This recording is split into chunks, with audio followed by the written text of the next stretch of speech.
Okay, so we've heard about Neurotech, and I think now we're going to move right into intelligent cooperation, and that is our Foresight way to say secure cooperation amongst humans and AIs. And so that includes everything from cryptography, security to AI, and how to make humans and AI intelligences, and maybe things in between, cooperate better. And so this is a quote that I picked from Eric Drexler and Mark Miller when they wrote the Agoric Open Systems papers over 30 years ago. And those papers are really worth you read. And they write, with many minds building knowledge and competence into market objects and with incentives favoring cooperation among these objects, the overall problem-solving ability of the system can be expected to grow rapidly. And so there is this emergent approach to intelligence by having different entities, humans and AIs, cooperate and a rich ecosystem. So let's see where we can get to on this panel. Really, really, really happy to have this panel on board.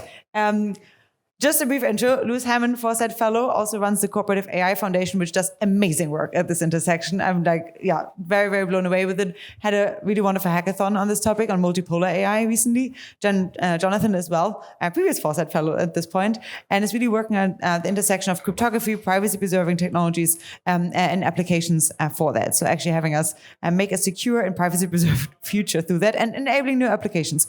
Primavera, I think, almost needs an introduction. Has been to every Foresight Vision Weekend now, is also the gold soul of the house. We'll be hosting a plantoid interaction later, and is not only known for blockchain law, but you're also known for institutions and all kinds of other new legal constructs, including coordinations, which we'll hear about.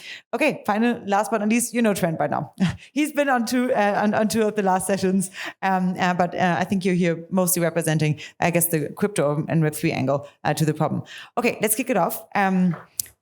Let me give you a microphone to kick it off. All right. First, let's start with our more general question of where, if you think of the space of intelligent cooperation as seen through your lens, right? You all work on different aspects there. Where do you think this field could be going if it went really, really well in the next 5 years? So we don't go all the way out there, but what do you think is an achievable thing? It could be something you're working on. It could be someone else that you want to point out. But what's a good future in 5 years? You'd be happy if we got there. Two things. I'd like to see better zero-shot cooperation between AI to AI, and more fine-grained control between AI and human cooperation. Say maybe a few more words of how we get there. How we get there? We've got a recent paper on that, on the AI to AI cooperation via decentralized credible commitments. And I think the AI to human is also tied to advanced cryptography methods to basically be able to, in a way, audit and authorize every single action that you make whenever you interact with an AI, be it improve it or obtain predictions from it. Okay, so how would this world look like? It sounds really interesting, but I think we need to fill in the gaps. Sounds great.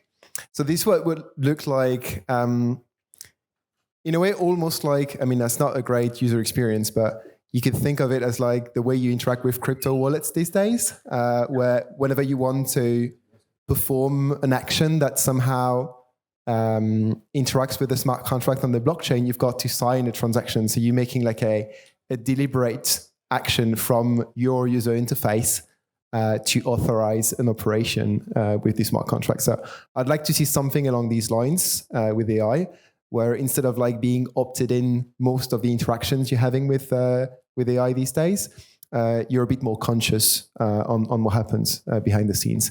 And of course, the UX has to be ironed out, because you don't want to authorize every single action, but at least being able to give broad policies on what you want and do not want, and change the default from opt-out to opt-in maybe would be, to opt-in to opt-out would be good. Almost the opposite of polar, principle of least authority then. Or interesting. Okay, cool. What's yours? Yes. So I think within the next 5 years, it's probably pretty likely that we'll start to see lots of probably language model-based or other foundation model-based kind of agents running around. This is now not too hard to foresee, especially with the kind of recent launch of this kind of OpenAI GPTs and so on, which was always going to happen. And so I think we'll start to see many agents kind of running around, probably mostly virtually, doing a bunch of things for us. I think one of the things I'm uncertain about is quite the level of, how high stakes their kind of interactions will be and so on. We already see AI systems deployed in lots of high stakes situations, from kind of algorithmic trading all the way to kind of military planning and things like this already. And they're kind of agent-based systems often. And I think the thing that I would like to see in 5 years, to get to the question, is I think there are many things that we have, technologies and other kind of bits of infrastructure and so on that have emerged over the course of human civilization, but we haven't really thought about them that much beforehand. Or if we have, we've thought about them and we've tried to do a pretty good job, and then we've kind of inevitably kind of failed to catch all of the issues and so on. And I think my worry is that very few people are currently thinking about what happens in this world, which is very soon, of tons of little agents kind of running around doing a bunch of things, and how that kind of impacts the kind of our society and our economy and all of these sorts of things. And I think there's technical work to be done there about kind of figuring out, what happens or what is likely to happen when we have these agents kind of running around. So there's kind of complex systemsy type stuff, there's some evaluations type stuff, but there's also lots of governance to be done. We might think about kind of the protocols or the institutions or the norms or all of these sorts of, the scaffolding, the structure, the infrastructure, the substrate via which these agents interact, and whether that will be exactly the same as humans if they're using some of the same, language or kind of, generating other modalities that we're comfortable with using, but there might be other things on the table there too. And I think there's going to be need to be like a big push from kind of many different angles, so from technical angles, governance angles, all sorts of things, to kind of build that infrastructure and that structure in a way which actually doesn't like lock in a bunch of bad things or annoying things or things that kind of actually then kind of push us in directions that we don't want to go. Thanks. I think maybe like three directions that are kind of correlated. The first one is coordination, which is, I think, probably within the 5 years' time, we need to figure out new modalities of global coordination. We have seen and we keep seeing how existing governance structures are incapable to actually operate at the global level because of the refusal to actually understand the interdependencies.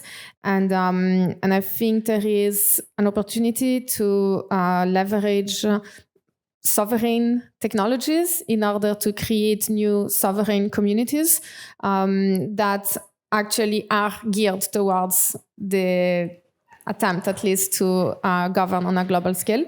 And this is like all the coordination. So like not network state type of network states, which are more about looking at embracing interdependencies rather than exit and just trying to extrapolate away from existing nation state, but rather understanding the interdependencies and actually trying to interweave with one another more so, because it's by actually embracing interdependency that we might actually be able to collaborate finally in order to perhaps save our planet and maybe save humanity.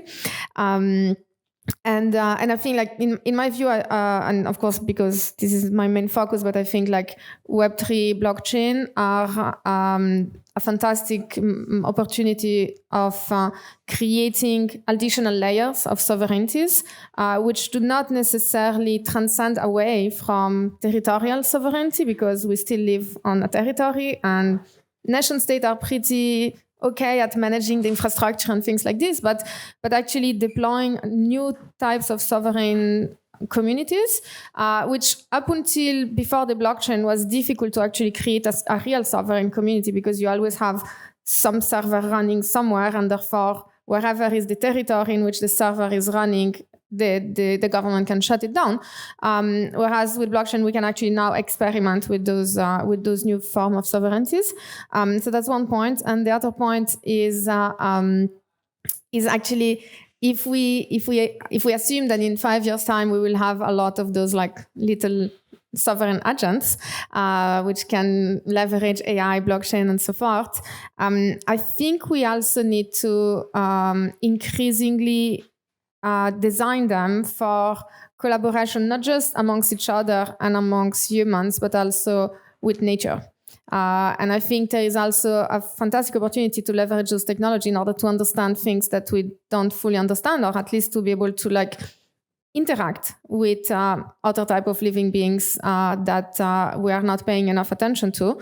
And I think in the same way as technologies has often been seen as a way for humans to instrumentalize technology in order to actually damage our environment, we have an ever stronger responsibility today to instrumentalize technology, or to let nature instrumentalize technology in order to actually rescue or sustain itself. That fits so well with Nature 2.0, no? It's a perfect segue. So what's your one? And yeah, Primavera and I have a long-running conversation of the Nature 2.0, 3.0 stuff. There we go. And Sovereign Nature, there's an initiative. Anyway, for myself, to this question on, what is the past and future of coordination among humans and AIs? At the heart of it, the glib answer is the Charlie Munger quote, "Show me the incentive and I will show you the outcome."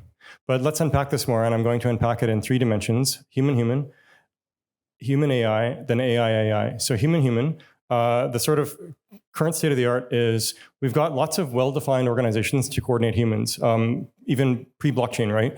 Companies as the great thing. And that was an invention, right? The Dutch invented it, and from that became the richest, wealthiest empire of the time, 1600s and so on, right? The Dutch East India Company. And so corporations are around, but also cooperatives, et cetera. And these are wonderfully tested organizations that actually work very well for coordinating anywhere from 5 humans to 50,000 or more humans, right? And then we also have blockchain technologies, which have the promise to actually make all of these existing structures much more efficient, right? You can actually put a co-op on a blockchain. You can put a corporation on a blockchain. And there are efforts for this. I wish there was 10x more. And then there's DAOs, which weirdly got this idea that it's like no rules and you're constrained by Dunbar numbers. But we really should be leveraging, there's co-ops that can have 75,000 people, like the Saskatchewan Wheat Pool. So why aren't we putting that on chain? Things like that. So we can. And I see this as part of the future. And by the way, incentives are built into some of these, especially companies, right? The profit motive. So this is very useful. And I see that as overall part of the future for coordination among humans. And blockchains are special in that they allow us to coordinate at even more broad global scale that we might not have been able to coordinate before. Things like solving climate. With the right core incentives, we may be able to crack climate. But we need to get a proper financial incentive in there, like short Miami. And I could go on and on about that, but I digress. Then AI humans. So a lot of mainstream thinks that this idea of humans interacting with AIs is a new thing, right?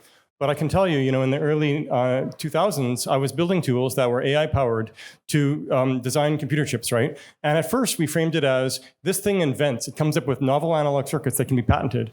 And humans hated this. The analog engineers are like, I don't want this. I'm going to be out of a job. So we reframed this to, this is a super tool for you. It gives you powers. So we called it Genius. And then our tagline was Unleash Your Genius, which has 2 meanings, of course. The meaning that we actually believe, but the meaning that the engineers were like, oh, great, I can unleash this.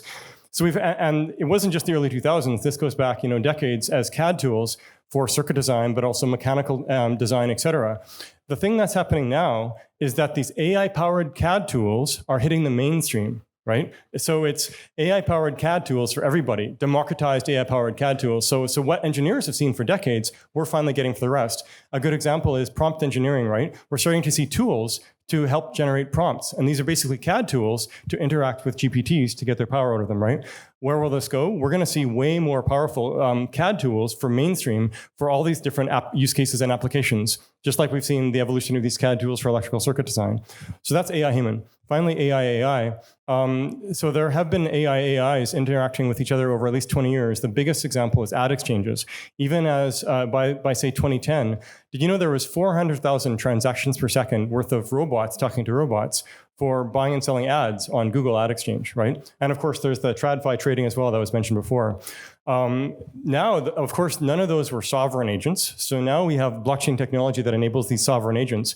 And that's where the future lies, is that all of these AIs will be able to you can deploy them as a human and make money yourself, but you can also deploy them to just run free on their own, right? They can run free on their own living digitally, but there's nothing stopping these things from having resources in the real world, right? Imagine an Uber car that's self-driving self-driving that's also self-owning, right? So you can have full fleets of this, and self-owning roads and self-owning forests and all of this. So this is the Nature 2.0 vision, right? So that's an exciting future. And of course, there are going to be, for sure, these self-owning AGIs and self-owning AI superintelligences, right? And if we're smart about it, they won't run us over. So to summarize, at the heart of it, show me the incentive, I will show you the outcome. And I described the past and future for human AI, and AI. And if we get it right, it will be a glorious future. Wow, great. That's almost a closing statement here, but we're not quite there yet. Okay. I think those are pretty aligned, complementary in in interesting ways, all of your perspectives here. I would love to know a little bit more about in general, if you see technological progress across AI now and across other technologies. I think it's interesting to see that, you do have people that perhaps come more from the decentralized aspect and really pushing for more of an open sourcing and opening of these technologies. And then people on the other hand, really worried about infra hazards and infra risk and just the proliferation of these technologies that can potentially be pretty risky. So I would love to know from your perspective, do you have a more nuanced view on the whole kind of open versus closed debate, or even on the multipolar versus singleton debate for AI? Is there anything, that you want to give people along the way as, before we all get to polarize into different camps? Is there anything you want to say to this? Maybe we start also with you, Lewis. Sure. I'm definitely more in the kind of AI X risk rather than kind of accelerationist kind of glorious future open source everything type camp. So I'll put my cards on the table there. I don't think I necessarily buy that if people are developing the most powerful kind of frontier systems, that is safer if more people are doing that. My guess is risk probably goes up monotonically in the number of people trying to develop AGI systems. That's my guess. I don't know. But I do think the idea of decentralization and all of these things are great. And I also worry about kind of power being locked in to a very kind of small number of actors, and then being able to kind of wield that power in a way that kind of impacts the rest of us kind of poorly. So I think I'm kind of I don't worry so much about the kind of open source things today. I think that's not really the issue. I think what I worry about is that it's starting to become, I guess it's always felt a little bit like almost a kind of a culture war-esque issue. And I'm slightly worried that we're going to lose some of the nuance of the debate. And that will be an issue now, not such a big problem. Later, if we get to much more powerful models, that seems like it might be more of a problem. So I don't know really whether I'm kind of coming down on any side particularly, but that's my middle of the road nuanced take. No, I mean, maybe. I was asking people to have something that's a little bit more distinguished, I guess, than one of the other camp. Because I think when you actually ask people, they usually do have a more distinguished opinion than just one or the other. Do you want to? It's quite commonsensical. I hope it's commonsensical. Maybe others will disagree with me. No, I think I kind of agree with you. I think my main concern is that I've got the feeling that we're thinking in terms of risk or hope, but too much into the future and not enough in the short term. And I think the way we define our relationship with AI for the short term is actually more of a human-to-human collaboration, interaction, rather than how do we interact with AI right now. The reason is, if we look at even the debate closed versus open AI, open source AI, it's very much a question of who gets to have a say on how these AI behave, what do they do, what part of society do they interact with, and to me, the current version of it is that there is a handful of private corporations that are actively reshaping societies without any input from the citizens of these societies. So we are very much touching, the friction as well between these online communities as well, the network states and the nation states. And to me, that could be a very important and high risk in the coming years, because we are understanding the short-term impact of AI and how people could perceive it, not just in terms of job losses and how it redefines the economy, but just in terms of what is the purpose of being human anymore? If even if I've got UBI somehow, but I feel I'm totally useless on a day-to-day basis. How do nation states keep the whole thing together if there's like a bunch of people that, you know, don't really feel like they've got anything to do? Or will it be coordination? I'm sure coordination can solve that. But first, we need to figure out coordinations. To answer your question, I think that I think I've never actually felt the existential risk related to AI until people started actually using the narrative of AI existential risk, and now I'm very afraid because I think this narrative is having like a very dangerous effect on society, in the sense that on the one hand, it's like it's actually justifying. Like I'm very pro open AI, by the way. I think the existential risk narrative around AI is justifying that corporate actors are actually training those models that are too dangerous for the normal population to deal with, but they are not too dangerous for an evil corporation to deal with. And I'm very afraid of the AGI that will come out of a private corporation, much less afraid than the AGI that we will have collectively trained with the world. And I think the danger is that because of a potential risk, which is not null, but it's also not certain, we are certainly changing the way in which we're now working in the ecosystem of AI, which is centralizing corporate powers around this thing. Because of this possible X% risk, we are actually affecting in the present something that, in my view, is actually quite dangerous. And I don't feel comfortable with the idea of living in a society in which those incredibly powerful tools are controlled only by a few large corporations which claim to be the only one that can actually manage them. As opposed to, you know, if AGI has to come, there will be probably more than one at the beginning, and it's more about if the evil AGI has to come out, which probably will, there will be an evil one. The only way to win is to have another AGI that is not evil and that can counteract it, and this is not going to come out of any private company. And I think in the same way we've seen with like collaboration, Wikipedia, whatever, it does start with the strange axiom to believe that the majority of the humanity is actually good and will actually try and train something for the good of the collective being, as opposed to companies which are actually by their definition designed to just maximize their own profit.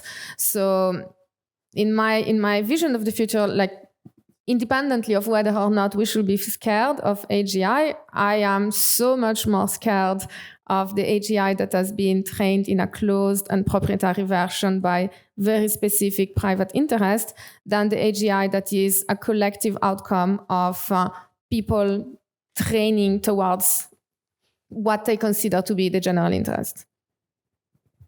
Do you think? And then I'll Okay. Okay. Yes. Yes. Of course. There's so much to unpack. Of course. Yes. So I mean, it's been framed as, you know, open versus closed, and I think this is there's two answers to this that are nuanced. One of them is that there are shades of gray, and with technology we can unlock those shades of gray, and that helps us in the near term. And then with more technology, we resolve, and that solves the near-term privacy questions and monopoly questions. And then in the medium long term, it's also technology that solves the questions of basically AI risk, long-term AI risk. So I'll unpack this. There's been this long-standing privacy debate, you know, is open better, closed better, et cetera. And if you think about it, we all use Google or email or otherwise. Only you can see your email, and you can share whether you write an email to one person or 10. So you're actually giving access control to that piece of content to someone else, right? So in general, this concept of access control gives you shades of gray between privacy and openness, right? And there's this wonderful book by David Brin called The Transparent Society that he really lays out, you know, we can either have fully open or fully closed. And fully closed is a bad idea because we get totalitarian regimes. Fully open is the only way. We need surveillance from below. But actually, he missed the nuance that you can have shades of gray of control with access control. And do you want Google to have access control, or do you want to make it where there's no middleman and it's fully decentralized? So that's what I spent, my day job since 2017 has been that with Ocean, which is at the core decentralized access control, especially for access to AI data. So I'm doing this day to day. And there's this idea that maybe if we let a handful of companies compete, that will be good. And I'm actually okay with 5-6 companies competing. That's healthy enough. We have that in many other industries. It's fine. The problem with AI is that ultimately all the Chinese organizations are under control of the Chinese government, and they already have their own version of control of the citizens via their social credit system. It's basically Cory Doctorow's magic down and out in the Magic Kingdom, the reputation problem, woofy. China has woofy, right? So that's really a problem for the Chinese folks. Now in the West, are we okay? The US loves to promote competition and all this, but when you write an email in Google, Edward Snowden, his revelations in the mid-2010s were that Google and Apple and all this, the information is going straight from them to the NSA with the PRISM program, right? That didn't get shut down with the Snowden revelations. Now we have 10x, 100x the PRISM program. The NSA sees everything, right? So we can pretend that it's competition among 5 or 6 companies, but it's not. Ultimately, it's the US government seeing this all. So it would be great if it was 5 or 6 or 10 companies competing, but it's actually not. It's just USA versus China, right? And they are pushing their thumb down on us. So it's actually extremely naive to believe that if you have 5 or 6 private companies serving us all, it's not true. It's USA versus China, and they have not been good to the internet in general on average. Now and then the internet sneaks through, and that's very helpful. So I'm not hopeful on this in the future. So if we can have open AI systems, that's more healthy. But if we have these tools of decentralized access control, then we can have the shades of gray in between, and we can actually have incentives for monetization and all this. And I think that's the future. So where you can control the privacy of the data, you still get the benefits for humanity and all this. So that's the near term. And the long term is, upload ourselves to the clouds, blah, blah, blah, right? But near term, the main solution is understand that the shades of gray between open and closed, closed is not the answer because ultimately it's governments in control. So it's open with shades of gray privacy. Thanks. Cool. Well, I want you guys to get back to that as well. And perhaps if there's a specific technology where you think that would be really useful, to push more for in the next few years. You already mentioned access control, I guess it's not technology, but it is definitely something, a mechanism to implement, right? Do you have any specific technologies that you want to highlight? And feel free to also answer or get back to the question before.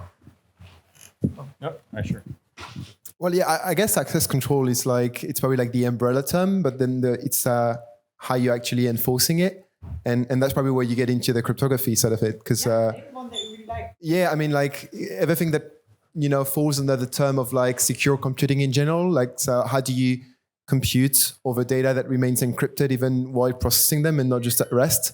So all the FHE, MPC, even though, let's say MPC is an umbrella term as well, but all the homomorphic encryption kind of things, even trusted execution environments to some aspect. That's to me a way to implement these kind of access control policies, because fundamentally, as soon as you duplicate data, you can't enforce access control anymore. So the only way to enforce access control is to make sure that when the data is created, it remains unique throughout its existence. And to do that, you kind of create the data and or the model in a jail box, and you never let it out. So you only interact with it through a very well-defined interface that is controlled by these access primitives that could be, plugged into a chain if you wanted to. What about you, Louis? You at our recent workshop, you came up with new tools to avoid collusion amongst AIs, and then you had the big multipolar hackathon. So I'm sure some different technologies popped up there that were interesting. Yeah, although I will say that hackathon was primarily focused on finding examples of which things can go wrong. Yeah. Any new one that you want to highlight here, or just the security virus? I can highlight one interesting thing which could go wrong, which is the possibility of collusion between AI systems, in particular steganographic collusion. So basically, we rely lots now on the idea that, great, these models are communicating in modalities such as text and images that actually we can understand as humans. That's part of what makes them so great, so useful. And the concern is that we kind of end up getting these systems to work together to solve problems for us. that's not the concern. But we probably have ways that we want them to act, ways that we don't want them to act. Solve the problem this way, don't solve it the other way. But if you're a couple of AI systems, well, maybe I'll be incentivized to kind of, maybe there'll be some optimization pressure towards solving it the way that the human wants it to solve. But there might be other gains to be had by just solving it, doing exactly what you wanted to do, and just hiding it from the human instead, right? So this is the kind of worry between steganography and collusion, steganographic collusion between language models and so on.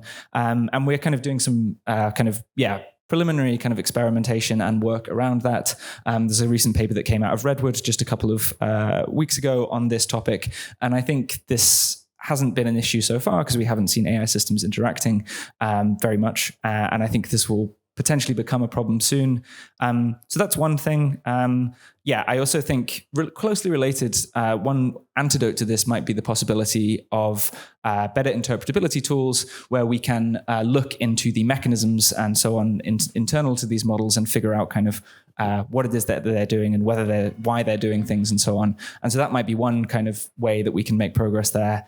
I'm also interested in basically scaling up what's now kind of termed sometimes kind of adaptive mechanism design or autonomous mechanism design, basically where you have kind of mechanism design type agents who are kind of shaping the behavior of other AI systems, both in training and in deployment. And this is nice, you can run this on your little multi-agent reinforcement learning setups and like little grid world games, and that's cute and fun. It doesn't scale to anything big yet, but it would be potentially quite powerful and useful if it did. So those are a few things. Thanks. I guess my answer would be blockchain because it's always my answer. But in order to elaborate a little bit, I think blockchain is interesting for two reasons when associated with AI. On the one hand, there is all this discussion about what are we doing when everything that is ever created and generated is done by an AI, and how do we distinguish between reality and bullshit, which I find always interesting as a discussion because today, I think there is way more bullshit on the internet than GPT can generate. So the problem is already here, which is now we are aware of it. So I think it's interesting because all of a sudden the immense generativity that AI is providing is also bringing us back to care about things that we should have cared all the time, which is provenance and authentication, authenticity, and so forth. And this is where I think everyone is trying to find this perfect intersection between blockchain and AI. And I actually think this is an interesting one. It's using blockchain in order to provide certifications of what is the provenance. And it doesn't matter if it's created by a human or by an AI, but what matters is that there is one trusted entity or party that endorse it. And that's when all of a sudden whatever I read, I don't care if GPT has created it. I want to know that someone that I trust thinks that it's correct. So that's one side. And the other side, I think, is more on how do we make sure that the AGI grows well, is well nurtured. And I think there is this very interesting, very early on, and I think they are very limited so far, but interesting to see in the coming 5 years, of those blockchain-based system for decentralized machine learning, both for inference and for actual training, which is quite fascinating when we're thinking about sovereign entities, because today we are still talking about who is training the AI, and whether it should be a public entity, a private entity, whether it should be civil society and whatnot. But in reality, we actually are building the tools for the AI to train itself, which is kind of fascinating when you think you can have a decentralized inference model, generative AI on a blockchain that you can pay a smart contract in order to generate something. And then that smart contract accumulates funds and then can train a decentralized network in order to improve its own models and so forth. And so in the end, you actually create an AI, not yet AGI, but an AI system that is not trained by anyone, doesn't have anyone that chooses which part of the latent space should be narrowed down or bridged, but just extend according to what the current AI system thinks that it can extend its capabilities. And then we actually start really talking about some degree of sovereign AI. I love the word there too. Wonderful. Maybe we can get to one or two of the manifold questions as well.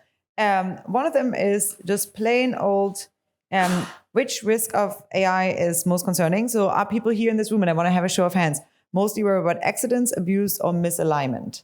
Okay, let's have a show of hands. Who here is mostly worried about accidents? Okay. Who's mostly worried about abuse? So malicious actors? Okay, a few. Who's most worried about misalignment? Okay, that will be most. We have a little fluffy head. I just cheated and I just went kind of For both. For both. You're halfway through. Also, like, is misalignment an accident? Presumably, we're not deliberately misaligning it. And if we are, is that malicious or abuse? I don't. Wow. Okay. Now you're opening up the box. Sorry, door. I guess, just ruined it for everyone. Those would be more like smaller accents. Yeah. Okay. Yeah, that makes sense. Yeah. Point taken. May need to be rephrased, in which case it may win. Let's look at the next one here, which is more general in terms of AGI will more likely resemble multipolar than a singleton scenario, and that is 41% chance. So most people think that it's a singleton scenario, like still. So you can still change that by actually voting, you guys. And then we have a general one about which risk is most concerning. Okay, the chance that AI has a positive impact on the future of humanity is extremely good, unbalanced good, neutral, unbalanced bad, and extremely bad. And I would also love maybe to do a hand raise for that. So who here thinks that the chance that AI has a positive impact on the future of humanity is extremely good? Unbalanced good? Okay. Neutral? Neutral would be crazy. Unbalanced bad? Unbalanced bad? I think unbalanced bad short term and extremely good long term. Okay. And extremely bad? Okay, well, this is obviously like very coarsely grained done. But I know that you want to talk to each other individually and you want to talk to the speakers. So the next thing that we're going to do is do a speaker breakout, a speaker meet and greet here. So everyone from the Neurotech panel, I will be getting them in here and maybe in here or at the coffee and tea, and you'll be able to talk to everyone here on the panel. I just want to hear from you one last sentence of what is something that people can contact you about, or what is something that you really are excited to geek out about over the next break. Decentralize all the AI. How do we use AI in order to create sovereign entities? And one thing I'm really interested to speak about is like there is all those there's this new project that are actually trying to train AI in order to understand animals and nature, which is fascinating because all of a sudden this means that the AI can also be trained with new data. That is data that we cannot absolutely comprehend because, they are species type stuff, right? And all of a sudden, like the AI can learn from human data, but also from animals data. And actually, the intuition is like, oh, this is going to be so much better because humans are evil. But I'm not sure. Like maybe animals are just as evil. We don't know. But it's interesting that there is a whole incredible amount of data sets that the AI can learn from, which we cannot learn from because we will never understand. And like what come out of that? Like what kind of AI or AGI come of the integration of all human knowledge and all animal knowledge? I'd like to chat about what do you think is the killer use case for decentralized and or verifiable AI beyond we need it because it's an alternative to big tech, but just like when is it superior to the current state of like centralized AI that we've got? Well, let's hope not the killer, actually. Well, yeah. And then maybe I've got like two things. So one is just my like day job thinking about cooperation in the context of AI systems. Very broadly construed. And also I'm increasingly interested in the intersection of technical work and governance work and how those two can kind of complement each other. I think that's really interesting.